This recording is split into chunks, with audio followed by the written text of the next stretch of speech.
പെട്ടെന്ന് തന്നെ ഒരു മീൻ മപ്പാസ് ഉണ്ടാക്കാനുള്ള തയ്യാറെടുപ്പിലാട്ടോ. സവാള, ഇഞ്ചി, പച്ചമുളക്, വേപ്പില എല്ലാം വഴറ്റി അതിലേക്ക് നമ്മൾ മസാലകളായ മഞ്ഞൾപ്പൊടി, മുളക് പൊടി, കാശ്മീരി മുളക് പൊടി, പിന്നെ കുറച്ച് ഗരം മസാല, കുറച്ച് കുരുമുളക് പൊടി, അങ്ങനെ അത്രയും സാധനം നമ്മൾ മിക്സ് ചെയ്ത് ചെറിയ പേസ്റ്റ് ആക്കിയിട്ട് സവാള, ഇഞ്ചി, പച്ചമുളക് ഇതെല്ലാം വഴന്ന് കഴിയുമ്പോൾ അതിലേക്ക് ഇട്ട് കൊടുത്ത് ഈ ഒരു പരുവത്തിലാക്കി എടുക്കണം. ഓക്കെ, അത് കഴിഞ്ഞിട്ട് നമ്മൾ കുറച്ച് തക്കാളി എടുത്ത് ഇതുപോലെ അരിഞ്ഞ് അതിലേക്ക് ചേർക്കുക. കുറച്ച് ഒരു തിക്നെസ്സും ചെറിയൊരു പുളിയൊക്കെ കറിക്കുണ്ടാവാൻ വേണ്ടിയിട്ടാണ്. ഇതിൽ വാളംപുളിയോ കുടംപുളിയോ ഒന്നും ഞാൻ ചേർത്തില്ല. കാരണം ഒരു മപ്പാസ് സ്റ്റൈലാണല്ലോ, അപ്പത്തിനോ അല്ലെങ്കിൽ പുട്ടിനോ അങ്ങനെയൊക്കെ കഴിക്കാനുള്ള ഒരു ഉദ്ദേശത്തിലാണ് ഇത് ഉണ്ടാക്കുന്നത്. തക്കാളി നമ്മൾ അതിലേക്ക് ഇട്ട് കൊടുത്തു. അതൊന്ന് വഴന്ന് ഈ ഒരു പരുവായി കഴിയുമ്പോൾ അടുത്ത ഒരു പ്രധാന സംഭവമാണ് തേങ്ങാപ്പാൽ. അപ്പോൾ തേങ്ങാപ്പാലൊക്കെ ഒരു തേങ്ങയുടെ പാല്, തേങ്ങ ചിരകി പാലൊക്കെ റെഡിയാക്കി വെച്ച് രണ്ടാം പാല് ഇതിലേക്ക് ഒഴിച്ചു കൊടുക്കണം.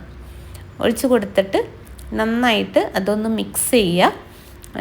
സ്ലോലി മിക്സ് ചെയ്യുക. നമ്മൾ തേങ്ങാപ്പാലൊക്കെ ചേർത്ത് കഴിയുമ്പോൾ ഇതുപോലെ ഒരു ജെൻറ്റിൽ മിക്സിങ് ആണ് വേണ്ടത്.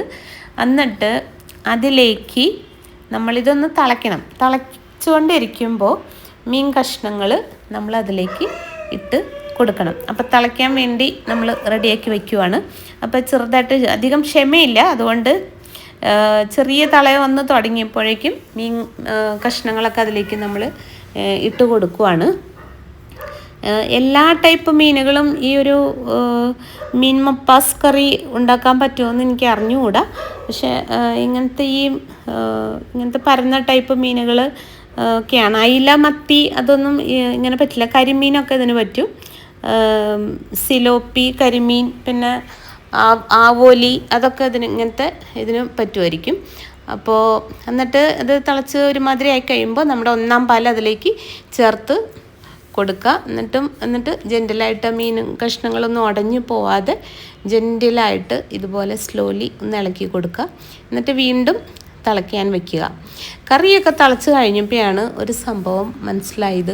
കറിയുടെ കൂടെ കഴിക്കാൻ ചോറ് ഉണ്ട് എന്ന് വിചാരിച്ചത് ചോറ് തികഞ്ഞില്ല. പെട്ടെന്ന് തന്നെ പുട്ടിൻ്റെ പൊടി നനച്ച് ഈ തേങ്ങയിൽ കുറച്ച് തേങ്ങ ഉണ്ടായിരുന്നു, ബാക്കി ഉണ്ടായിരുന്നു, അത് വേഗം ചിരകി ഇതുപോലെ പെട്ടെന്നൊരു പൊടിപ്പുട്ട് റെഡിയാക്കി എടുത്തു.